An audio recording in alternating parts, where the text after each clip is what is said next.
Okay, now when we talk about sleep, we're always going to have issues with sleep deprivation to some degree. Depends on what it might be. It might be work related, it might be a trauma related issue.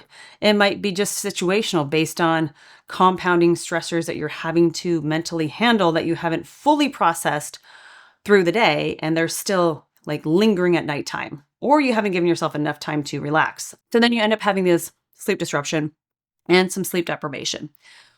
Well, they found that in a study where caused sleep deprivation about 21 hours. If you There's two parts, and I'm just going to talk about the part of exercise.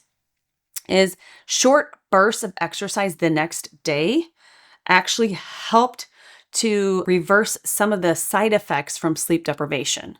So that would be more neurological damage or detox pathways that didn't open up at nighttime. So that would be like a short sprint every other hour. Like it's not like an overexerting exercise that you need to do. It's not like a heavy workout that you need to go to the gym. But what they found is that little bits of high intensity exercise kind of drip throughout the day. Again, 15 to 1 minute in intensity. So it's not that long. Helps to recover from the damage done from sleep deprivation.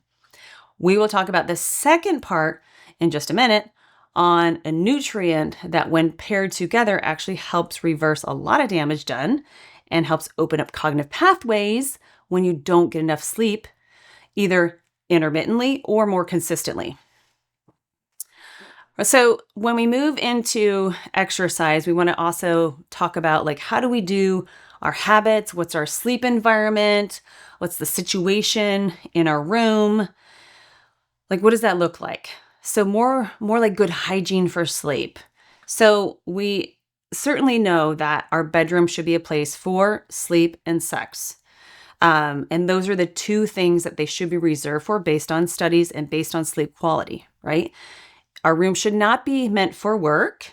It should not be meant for increasing too many stimulatory receptors in our body, like putting the TV in our room. That is not a good way to prime the body to want to go to sleep. A lot of people put a TV in their room. They think it helps them sleep, but it might help them to numb their mind to fall asleep, so quiet their mind, but it is not going to help with their sleep quality. And so they're still going to be in a deficit. So there's better methods to deal with that. Overall habits for the evening. So as we look at the environment, you can set up little, kind of like the Pavlov's law, little clues that help us, that we can rinse, repeat. So Pavlov's law was basically like the dog, the food gets set out, they smell it, they see it, and there it is. And after like a number of times of doing that, the dog does the behavior, even if the food's not there.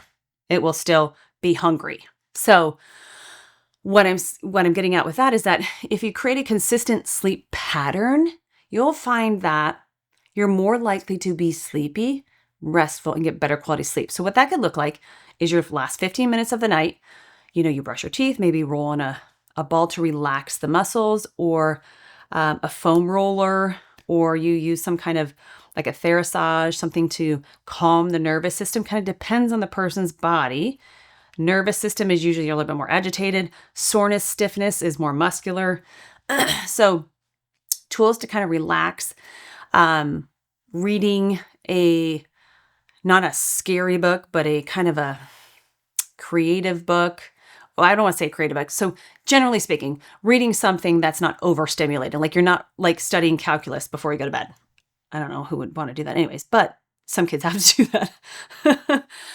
So again, with creating a routine, you kind of pick and choose things now, like lavender, essential oil is great to do. A noisemaker might clue you in. A eye cover over your eyes. So like an eye mask that's a little bit more weighted can clue your body to fall asleep. So those are things like if you're doing different things every night, you might not get the same response. Sleep consistency, like consistent bedtime, is profound for the effects of all kind of like all the categories. Like if you are going to bed at a consistent time, roughly we'll say if you normally go to bed between 9:30 and 10, and you stay within that framework, that's great.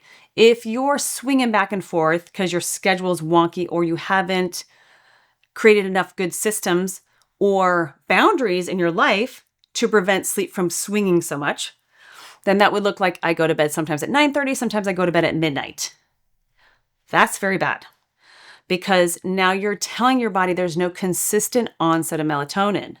So consistency is key. Now, of course, you've got weekends and you're going to want to have fun. And I encourage people to go out and be social and have fun. But I would still say, like, maybe make it like an hour different, not 3 or 4 hours different. So again, if you do that occasionally, not a big deal. It's not going to crush you. But if you have really bad sleep issues, I would highly consider getting a more consistent sleep schedule.